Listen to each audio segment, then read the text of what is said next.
I had a couple of kids who were interested in it. I loved it as a kid. I think it's a great game. I'm not very good Mhm. at it, but I love it. Mhm. Um, I try to inspire my kids to like it too. And so I told them, the day you beat me in like an official game, I'll give you $100. Wow. And All right. oh man, that has inspired some studious effort. They're reading chess books. They're Really? practicing with each other. Yeah, Wow. they can try once a day, one official match every day, and they take me Mhm. up on that all the time. Oh wow. So, Like a lot of matches. Have My they dad did gotten a yeah. similar close? thing. What's that? Have they gotten close to beating you yet?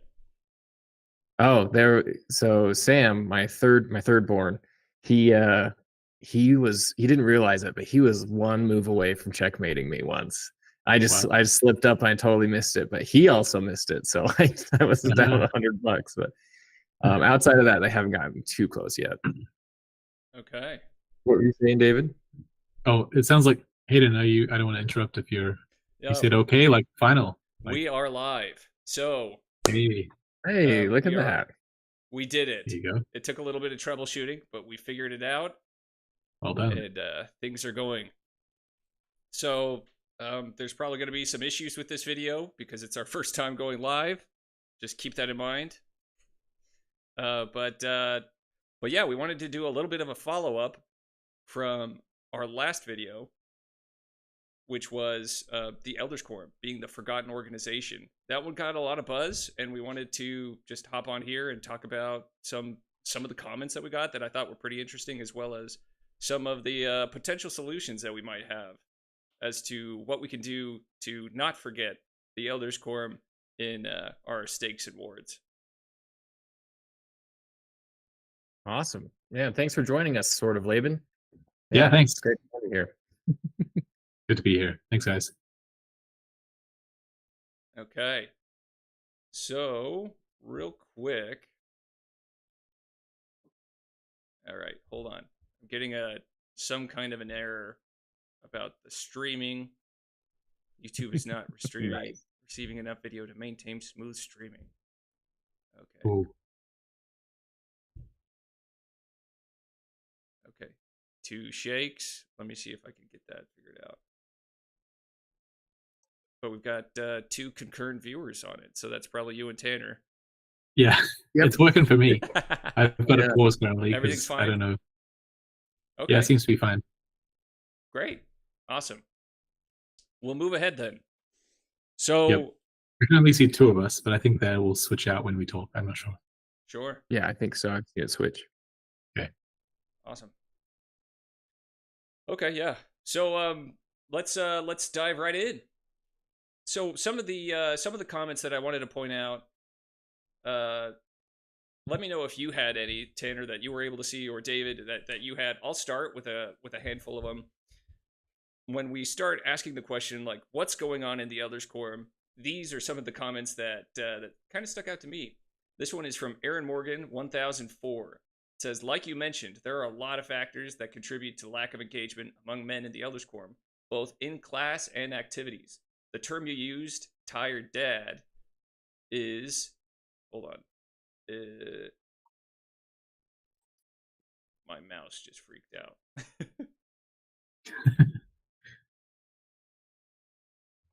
Whoop, there we go. Is a huge part of it. So many of us are just exhausted, balancing work, family, and everything else leaves little energy for extra commitments. A big factor is the lack of support at home. Totally taboo to mention, I know, but but you brought up how a lot of men feel guilty about being away from their families to attend an activity. That comes from not feeling supported at home. I've been fortunate enough to have spent about 15 years in an amazing ward with great elders quorum. I've experienced many things you mentioned firsthand. I went from having a strong, supportive home life and an engaging quorum full of activities and brotherhood to feeling completely isolated when that support at home disappeared. Now, as a single father of three, working full time, juggling my kids' schedules, and picking up part time contract work, it's tough to feel engaged, accepted, or like I really part of the quorum, or like I am really part of the quorum. So what I think you meant to say. What do we think about that? Well, I want to say that I'm a single dad of two, and so a lot of this resonates with me as well. and not to push back on it, because I actually fully agree with the comment, but just as a question, how much do you think this is real versus self-inflicted? By which I mean, how much do you think, in a married relationship, that the husband feels like they can't leave the home, they can't leave the kids, they got to kiss the kids goodnight and every night and everything? How much do you think that is like, or maybe cultural and real and external, or how much do you think that's internal? Like the guy is just trying to be a good dad, and internally he's putting his own, rules in place about what it means to be a good dad and how many hours you need to be there, like and his be own with the perceptions kids. of what a good Yeah, dad. like where's the divide? It's different for every person, but it's interesting to try to divide it up that way in our minds and see how much is external versus internal. I don't know. What do you guys think? No, I think it's on to something. Because I think if you're going to re-engage the Elders Quorum, it starts from the home. Like I think the home life is going to be the foundation of your church activity. And I think this guy, what really stands out to me is something that I've seen firsthand, is that a lot of guys will have to ask permission in order to like have fun or go hang out or like do or engage in any kind of activity with other men. Whereas you kind of hear a little bit of a different tune for the sisters in the ward. And there are some other comments that I think will touch down on this. And it was really interesting to pull at some of these threads. But let me pull up some of these other comments here. This one is from Travis Waithmayer. It says, I have two thoughts on why activities are less attended. Some of the most successful activities we had in the presidencies I've served in were when the announcement for it came through the Relief Society. There is something about your wife telling you to go to an activity and that implied permission it gives you that she is cool with you leaving the home responsibilities to go hang out with the guys and have fun. It's not that they couldn't bring it up to their significant other on their own, but I feel most husbands don't want to go to that well too often, and EQ activity probably isn't exciting enough that they would want to. So the other point is to do activities that meet the needs of your quorum. I think we put too much expectation to do bigger events, and just creating a culture where we get together and support each other often is great. So regarding that one, yeah, go ahead. Sorry, on that comment, I really like the idea of sort of lowering this threshold of what it takes to what an activity means, right? Oh yeah. Like if my threshold of what an activity means is I have to have, I'm not in the Elders Quorum presidency, but if the Elders Quorum presidency has to go around beforehand and spend multiple meetings planning something, and then one of them has to go and buy the ice cream and the root beer, and one of them has to, like, I don't know, go reserve the escape room. Well, I don't know, whatever you're doing, Right. a lot of work, and then people have to put a lot of work in, versus just me sending out an email to the Elders Quorum saying, I'm doing board games at my house on Friday night. Do you guys want to come? And if only 2 people show up, like whatever. And so that's sort of one aspect of it, lowering this threshold that I like that this commenter is a hit on. And then also I also would push back on the idea, not that this commenter said, but just in general, that we have in our minds as Elders Quorum, in the Elders Quorum, that activities have to cater to everyone. And maybe like official activities sort of do. They have to think of something that will appeal to the older and the younger and different lateral dimensions. But if we are just getting together with guys, not every activity has to appeal to everyone. So if you have, sometimes you try to make an activity that appeals to everyone and it appeals to no one, right? It's just not interesting. Whereas if you make an activity that appeal to just those 5 guys, that it will appeal to, and then the next activity you appeal to a different 5 guys. Maybe that's another way to slice it, and just to not try too hard to make it appeal to everyone and miss the mark. Does that make sense? Yeah. Oh, So yeah. like you don't have to cater 100%. to every single elder in the quorum, because you're going to have so many different demographics in the quorum. You have a lot of people at very different stages of life. You have like the elder that's just about to go on a mission to maybe the young man that just returned from his mission, all the way to the high priest that's been married and in the church for like 70 plus years and is kind of just checking in, checking out, just kind of there hanging in for the rest of his life until he hits the nursing home.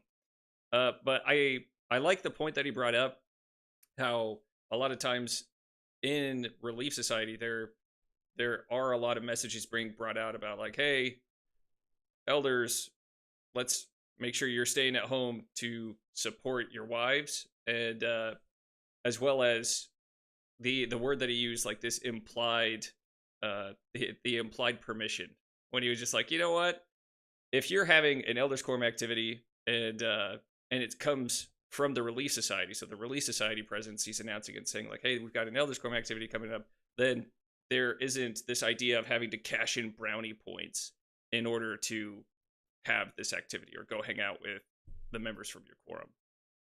And I think that can be a pretty dangerous spot as is with any relationship, is being in that kind of transactional relationship of saying, okay, well, at that point you're playing the fair fairy. I don't know if you read Dogman, but I read Dogman to my kids, and one of my favorite characters is the fair fairy, because the fair fairy is constantly concerned and constantly just worried. It's about this like fictional character who has a TV show where kids come on and they give complaints, and the fair fairy has to make it fair for everybody. And so like you'll have one kid had 2 cookies, another kid had 1 cookie, and the fair fairy comes in, he takes 1 cookie from the kid who had 2, breaks it in half, and then gives half to each. And it's like, all right, now it's completely fair.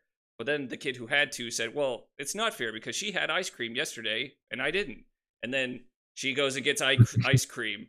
And then the girl's like, well, no, I had vanilla ice cream and you just gave him chocolate mint. And then it goes from there, and it just kind of it ends up with the fair fairy destroying all the cookies and the ice cream and just saying, you know what? You get nothing. And now that's completely fair, you know? And so I think if you're constantly in this mode of mental accounting, constantly keeping track of every little thing that your spouse is doing, I don't know if that's necessarily a very healthy foundation. I would say probably take a step back and say, let's work on this a little bit, and let's make sure that we're both on the same page, supporting each other together, so that we're working towards our own in our combined overall good, our net good, not making sure that everything is just completely square to the inch, because life is messy, you know, and it will always be messy, and not everything is going to be 100% fair at all times. Yeah, well, I also think that a lot of guys just don't even remember activities enough to plan them out, you know? I think the word permission is a funny one to use there, but I think most of the times a lot of guys just don't even take it into account, right? Like it doesn't make it on their mental calendar, is what I would say. And so there's, you know, until maybe the last second, they're like, oh yeah, I have this thing. And then, you know, it's not in the family plan. So the wife's like, that's not part of the plan. What are we talking about? You know? Right. And all of a sudden he doesn't feel like he has permission because he didn't plan it. And all of a sudden, you know, we have to move a bunch of pieces to make it happen, or he doesn't go, kind of a thing. So I think some of the blame might go on just the guy not being prepared and not communicating. So it's not like I have to ask my wife if I can do this. It's I didn't plan it, right? Like I didn't coordinate, and now that plan didn't I have exist, to tuck my tail between my legs and go and say like, hey, I kind of want to do this, but I didn't let you know that it was going to happen. Exactly. And I think that's what happens most of the time. Right? Yeah, it can certainly happen, but I don't think that should be chalked up necessarily, for the most part, to like men's incompetence or something. Because there's this common trope in TV and movies of men being these incompetent fools, but we're not. We're not actually. We prioritize differently. Like if you have that same guy that has forgotten to tell his wife about the activity, about, you know, if a workmate asks him to prepare a report for something, like he's going to do it. It's fine. Yeah. Or if his kid asks him to show up to her violin concert, he's not going to forget that. No way. So I think it's just a matter of priorities, not incompetence. And and that was a common theme in the comments too. Is like, oh, this is pretty low on my priority list, and therefore I don't want to anger or frustrate my wife because it's like, I don't know, I've got all these other important things to do. And I think actually some men are truly in this situation where they have perhaps over the course of years come to this sort of tit-for-tat marriage, and it's difficult. But I think, at least for most of my friends of my age that I know and talk with, it's more internal. It's more like, if I'm not there all the time caring for my kids and doing everything I can, because I'm getting this constant message from General Conference about not only do I have to be the best dad in the world, I have to be the best mom in the world as well and do all of the traditionally mom things. And if I'm not a good dad. And so somehow we think we have to be there for every moment. And maybe this doesn't apply to every man in the world, but I'm sure that there are quite a lot of men that if they gave themselves permission to go, their wife would be extremely happy and would be pushing them out the door to go, right, to these kinds of things. Oh, yeah. So this is something to keep in mind. 100%. Yeah, I think that, if anyone needs to be giving them permission, it's themselves first. I think that's definitely a barrier there. Yeah, I think that women are better in general at seeing the benefit that comes from self-care. I guess there's this word self-care. One of the comments said, I hate the word self-care. It's so stupid. Yeah. And okay, maybe. And please put your comments below about what we should call it instead, because I honestly don't know. Like this commenter said, okay, not self-care. Let's call it living a healthy lifestyle. But you know what? It's not precise enough. I could be living a very healthy lifestyle and still not be having a great Elders Quorum experience, right, on Sundays or during the week. So I'm not sure what else to call it. Like living a healthy lifestyle is taking care of yourself, right? Right. So Right. It also rolls off the tongue pretty well, living a healthy lifestyle versus just self-care. But maybe we can come up with like a manly term for that the guys could get behind. I mean, that would maybe like help self-optimization or something like that. There we go. I like maximum efficiency. That's right. Yeah. All right, so here's another comment. This one is from Aaron Chamberlain, 4698. It says, somehow served in every position of the Elders Quorum presidency in about 10 different presidencies. So I've seen a lot. Last presidency, there was a ward tradition where he would donate all EQ funds to the Relief Society and Young Women's. He said, 1, it wasn't enough to do anything worthwhile anyways. 2, the church schedule was already very busy for a family, so men didn't need to fill it up anymore. 3, it wasn't fair to ask women to watch the children for another night while we did an activity. And 4, they needed it more.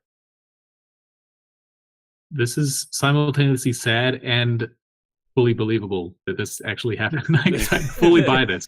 So this is not a made-up story, right? I totally get that. Yeah. Yeah. But also, and I hope this doesn't veer off of that comment too much, my thought, but I also want to avoid the thought in this video that this is a list of things that Elders Quorum presidents need to do better to run their quorum better or to have better activities. I think that, well, first of all, most of us that are on this call and listening, presumably, are not in the Elders Quorum presidency. So we sort of risk having hey, let's have some fun thought experiments about what they could do better, but and then go our separate ways, convince it's someone else's problem. But I don't think it is actually. And number 2 is that I actually think that random members of the Elders Quorum, the rank and file, may have more power to solve this problem than the Elders Quorum presidency. By which I mean that the Elders Quorum presidency, for instance, they go up and says hi to a new person in the Elders Quorum, and that's great. But they're the Elders Quorum president; they're kind of expected to. But if like all the random people in the quorum go up and say hi to the new person, that's a different thing entirely. And then the Elders Quorum president makes activities, but they're sort of beholden to needing to cater to everyone and needing to do an activity that the bishop will approve of for the budget. And so they're not going to do paintball because the lawyers would not like that, and so the stake president's not going to sign off on it, and so forth. And so they're sort of beholden to all these rules and these things. And furthermore, they're trying to squeeze in the scheduling of activities and the scheduling of good lessons into their already full Elders Quorum presidency plate of weekly meetings and things they have to think about. Whereas you and me, we could literally just find 4 guys in our Elders Quorum and invite them camping or paintball, or we're not beholden to the lawyers that say you can't do paintball, right? So I want to point that out, that this is not an Elders Quorum presidency problem. This is something that we have more power than they do to solve, if that makes sense. No, I totally get that. Like in my last quorum, there was a great member who found out that I really like to run. Well, hold on, I don't like to run. He found out that I run. And so he was like, hey, why don't you come running with me? We have a little running group, me and some other guys. And I was like, nah, I don't really run with other people, which was like my code for I'm gonna be slower than everybody, and I don't want to be the fat kid in the group, you know. So he continued to persist that I come and run with him, and so I did. Eventually, I took him up on it. I said, "All right, let's go on a run." And ever since I started running with him, I tell you what, from that first invitation, for like the next 2 or 3 years, we ran like maybe 4 or 5 times a week together, every single week. And I actually formed a really great relationship with him. And it was really, really cool because it helped me look forward. It gave me another reason to go to church. Gave me another reason to stay active and to keep going, because I had a friend that was going to church that I saw on a regular basis outside of church. So I really like that call out. Hmm. Oh Absolutely. yeah. And even more generally, just to finish you're that fine. thought as well, even more generally, like not just we as the rank and file have more power than the Elders Quorum to effectuate solutions to the problem before us, but also I think we as church members have more power to oftentimes to address issues just to make our church great, than necessarily the presidency of the church and the 12 apostles and the 70. Like, it's up to us a lot of times. We can't just keep pointing at fingers at other people, right? Totally. Yeah, no, there were a Yeah, lot of on comments that that were point, I blaming the think church, that and I'm like, yeah, no, I think I don't want to put all the problems onto the shoulders of the church, because the church teaches correct principles and then lets us govern ourselves. And so if we do have a forgotten elders quorum, it's not because the church is purposefully ignoring us and saying, no, I'm not going to give you guys any attention. It's that we, understanding correct principles, are not living by those correct principles and need to repent. You know, it's like, you didn't see that in the handbook? I'm pretty sure it says that in the handbook, to forget the elders quorum and neglect them. that's right. Yeah. Part of your spiritual development as an elder. straight from the top. Yeah. It's a rule. I think it goes back further than that. Yeah. Yeah. Testament? No. Actually, this is interesting thought, because how far back, like, how recent is this problem? And I wish I had a time machine and could know for sure, because this part of it's the fog of time, and maybe in the 90s and 80s and the 1920s even, there were problems too. But I tend to look back at time and think that we're in a worse state than almost any other decade in history in terms of Elders Quorum. And maybe part of, I don't know, there's probably a lot of reasons for this, but I remember my granddad, for example, had, well, there's a lot of facets, but my grandparents and my parents were asked to do a lot more by the church and by the Elders Quorum than we are, and they stepped up. Part of it, they had the time, part of it was cultural, that they sort of had permission to. But for instance, my granddad helped build the temple. He would jump on a bus, like they put out a request to all the Elders Quorums in my city, and then once every Saturday for a year, I don't know how long it took, they would jump on a bus, they would all drive down, they'd build the temple for a day, and they would come back. And then in general, I think that friendships were also maybe different back in the day. And I'm not saying we should really like go back to that in every respect, but I think with some things we can learn from it. Like, I know my granddad was in a band, and he would take entire evenings off to go practice and play music and do gigs and things. And whereas I can't imagine doing that. I can't imagine like just taking off and being in a band for, okay, I can squeeze in an hour here and an hour next month, but can I do that like for multiple hours every week? I don't think so. Yeah. So what's going on here? Why is it different? I don't know. What do you guys think? Well, I mean, because we have the internet, everyone is always online. Everyone is always, especially like dads. If you're a white collar worker, like an office worker, it's like, yeah, you're constantly on the clock. You're constantly getting emails, checking emails, getting Slack messages, getting pinged all day and stuff like that. That could be pretty tough. It could be pretty demanding. It could make you feel like you are a lot busier because your mind is constantly just spinning on work. Where back then, a little bit easier to just disconnect, and to say, all right, I'm off the clock. This is now family time. Where I feel like technology, the internet, has made that more difficult. I think men have to be more intentional nowadays to say, I'm going to put this away. I'm going to be present at home. That's got to be a huge challenge.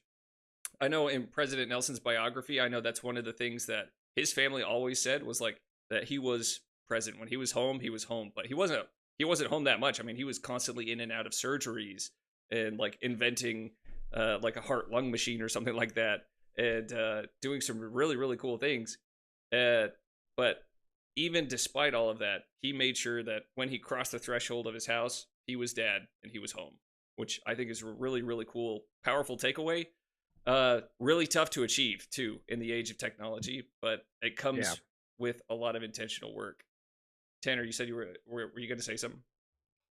Yeah, it was like I was basically what you said. It's just these darn phones. You know, it's just being able to. I there's so many times I just want to throw my phone away and just never go back. But being a web developer, that's pretty bad advice, right? It's not a great idea.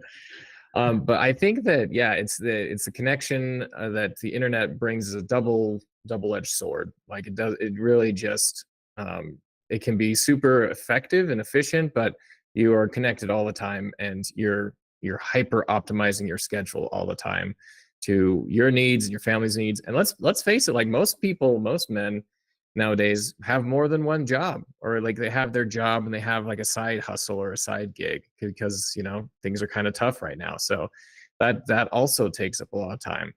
I think that it's super healthy mentally to go and participate in a band and do things like that. That's really cool that he did that. I think we need to get back to that.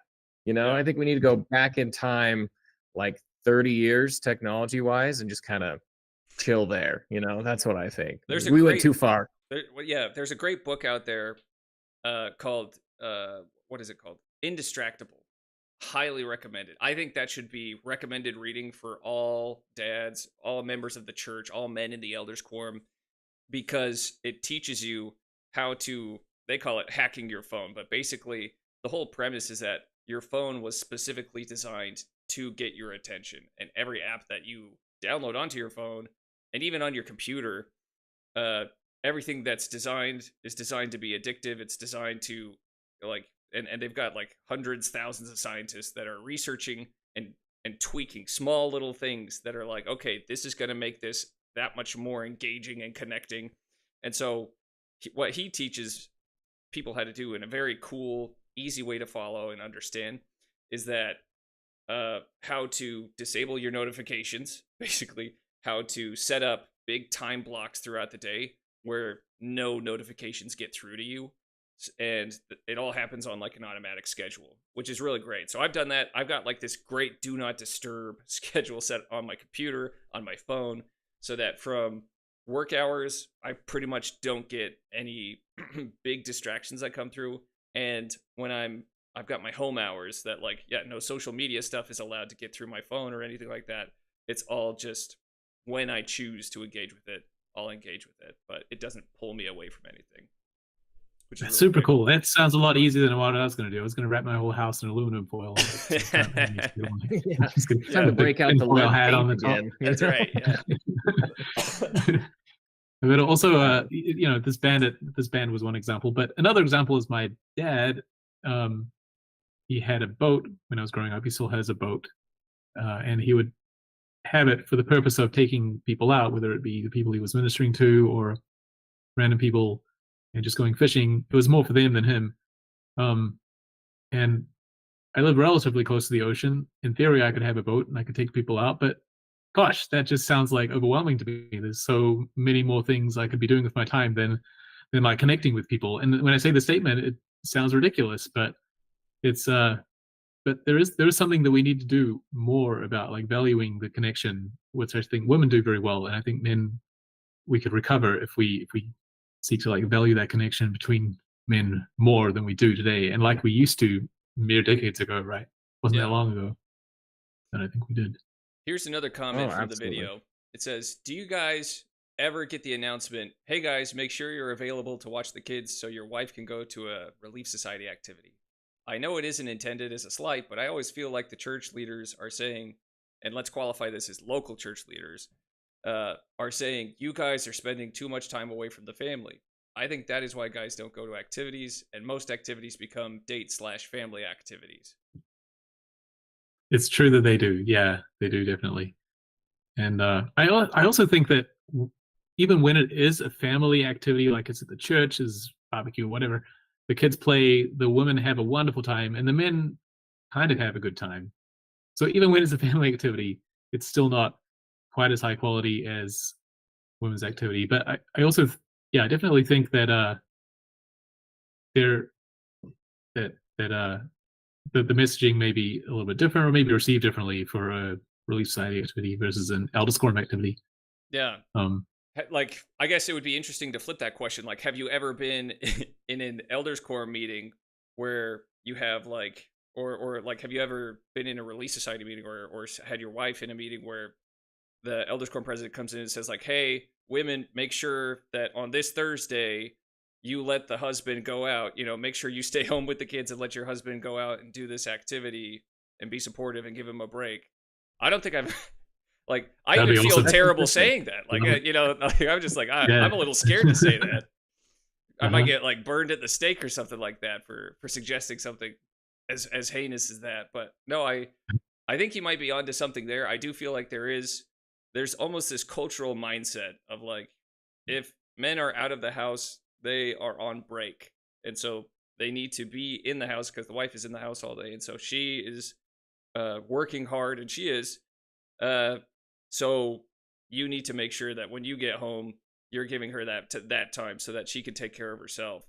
However, I don't know. I feel like work is kind of a grind. I feel like it's just as difficult. But if you are constantly either at home or at work watching kids, and then at work, I don't know that you're giving yourself enough time to really kind of like develop yourself, to process your own emotions. And so the thing I keep thinking about is just like that horrendous statistic that I saw about men unaliving themselves, is the popular term the kids are using these days. The way I would explain it to my kids is taking the big nap, or getting the big owie. And so I've seen that, but it's an alarming statistic, and to me it means that what we're doing right now isn't working. And so to me it means that cultural mindset isn't working, and that we need to shift the mindset about how we're viewing the family.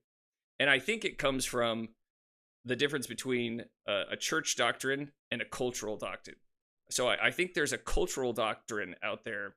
So the church doctrine is that men and women should work as equal partners in the home. They have their own separate roles, but they need to be carrying a load and supporting each other with love and care and righteousness. So that's the church doctrine.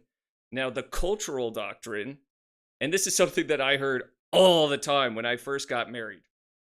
Everybody came up to me, and I think it was mostly boomers. It was the older generation. They came up to me. I got this like probably 4 times a Sunday at church. So many guys came up to me and they said, happy wife, happy life. That's the key.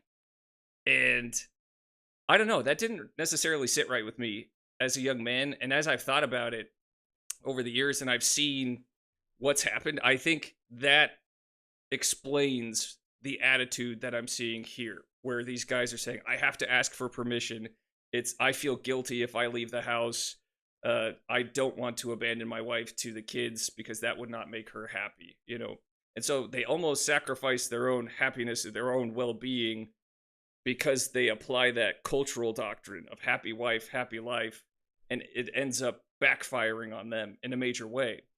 So instead of viewing this as like, oh, you're saddling the wife with the kids, oh, you're setting her up for a big, horrible, awful evening, and you're being selfish for doing that, you should be viewing this in terms of like, this is an investment in yourself that will make you a happier, more energetic, thoughtful, loving, caring husband and father.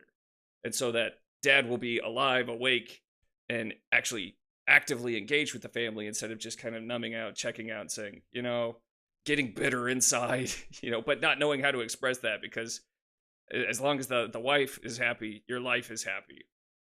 What are your thoughts on that? Which is really interesting on that point is that I never heard that from a woman, actually, growing up.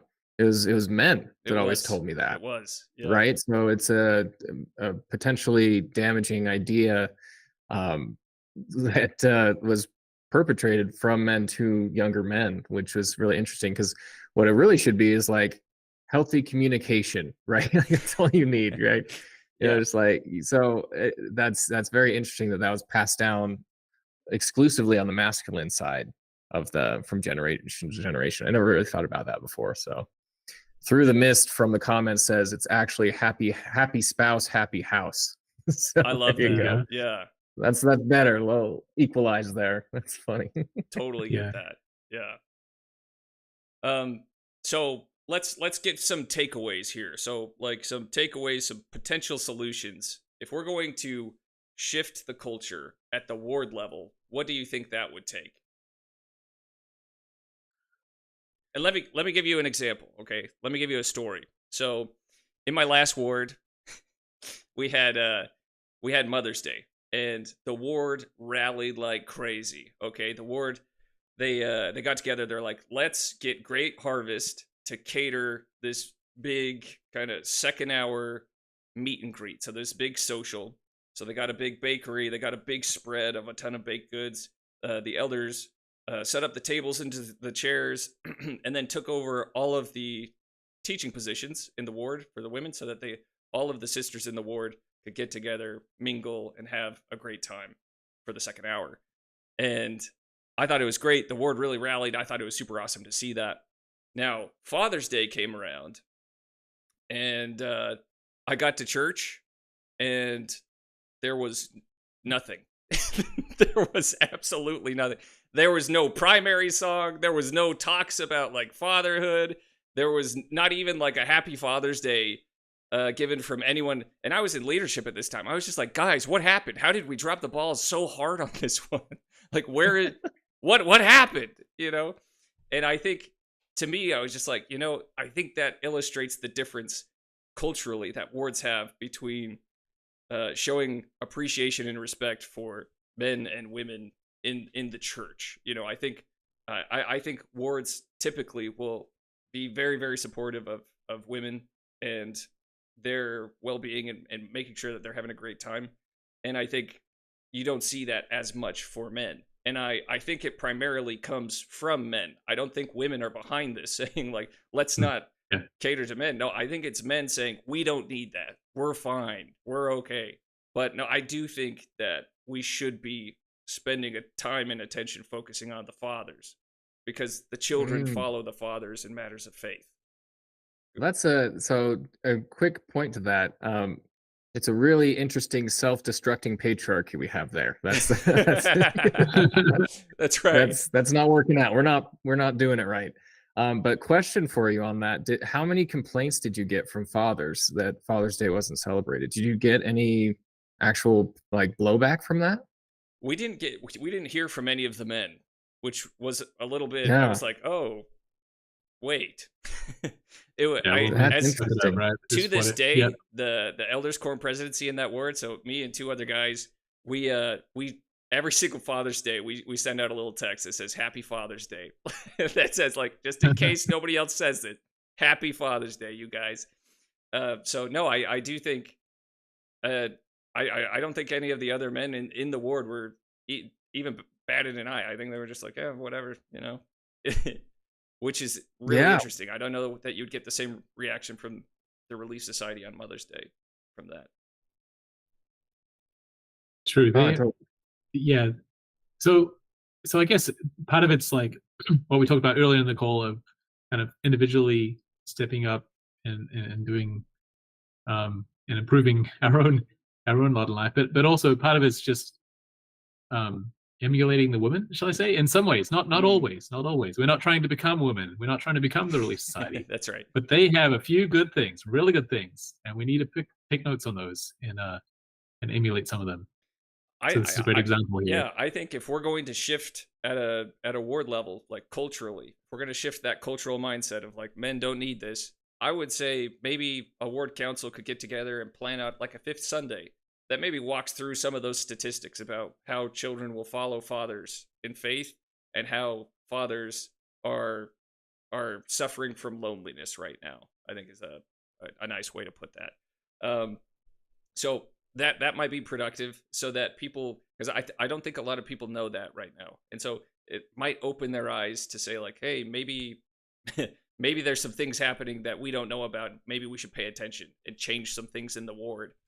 I think that might be helpful. What about changing the dynamic at shifting the at home mindset, like the dynamic and the cultural mindset in the home? Yeah, I think part of that's on us as well. Maybe I'm kind of repeating myself here, but it would be nice to receive some sort of messaging rather than every general conference being told how fathers need to be like always there with the kids. Okay, I'm exaggerating, but Right, but right. also it'd be nice to receive some messaging from either local leaders or higher up that actually men having this strong connection through Elders Quorum means that there will be cost and time associated, and that this is actually worthwhile endeavor, right? To have men outside the home bonding with each other and kind of pointing that out. But on the other hand, we can't necessarily wish for that, but it would be a nice thing. But absent that, I think getting your individual marriage to the place where you can, where this is something that's seen as valued, like each of the two adults in the house values the fact that the other adults is not there sometimes, because they know that's actually going to bring more value to them in the long run. I think that's great. But then even one step further back, oftentimes, like I said, way at the beginning, like oftentimes that's already understood and accepted within many married couples of my age, people, my friends. And what's the stopping point is actually inside the man's brain is that he thinks he can't do that because he's going to be a bad father. So I would even start there. I kind of went in reverse, but I would even start there. That's interesting. So start with your own internal thoughts. Yeah. One of the things that we did was, there was a great member of my ward growing up. Right before I got married, he recommended a book on relationships. Great book called 7 Principles That Make Marriage Work by Dr. John Gottman. Fantastic book. It goes through a lot of really helpful things, practical ways that couples can, I guess, change their perspective on how they view the relationship and how they get together and stuff like that. I think it could very well be like that Elders Quorum presidencies might dedicate like 10 minutes or like 5 minutes at the beginning of every class just to say, like, brethren, let's work on the relationships here, and just start teaching them how to have a good relationship with their spouse and what that means. It looks like you taking care of yourself, and it looks like you supporting your wife, and that both spouses are happy, both spouses are feeling fulfilled in their marriage, And so I think that could be something we could do. I also think, back to that crazy example I gave where I shuddered even just mentioning it, having Elders Quorum presidency members going and announcing when activities are coming up in the Relief Society and saying, like, hey, let's make sure that we give some time to the brethren here, make sure that they clear their schedules, make sure that they go to this activity and make some friends. I think that might help more brethren say, okay, I'm going to go because my wife told me to go. Maybe we need a little bit of that, push and shoving from the wives to get these brethren out the door and to get them into activities and into brotherhood. Yeah, no shame in that. And it helps both people when we get that support, for sure. Yeah.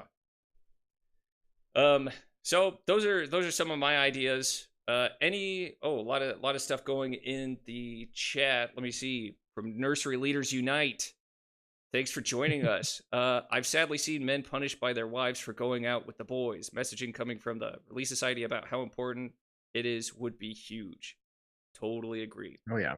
I've seen that as well. Like, there's that guilt, that shame. It's like, you got to cash in your brownie points.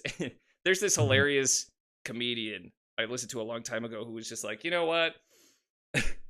He would, his friends would ask him to go out, and he would always tell them like how much brownie points he had in his account, and he would tell them like, well, guys, I don't have enough brownie points for that. I'm saving up for a future activity, so I can't do that tonight. So no, it's getting out of that mindset, saying, okay, this is about taking care of yourself. All right, this is about making investments in yourself. Big call out for that. I think the Relief Society would be 100% on board. I think they would be absolutely happy and thrilled to help the ward shift that mindset a little bit, because it would lead to more engaged husbands and fathers, and it would lead to more involved quorums. And so I think you would see a chain reaction from there. So great call out, Nursery Leaders Unite. Awesome title. Well, I know I love that user that. handle. I know that. Yeah, I know. Right. I know the Sword of Laban has to get going, but do you have any other last words before you head out?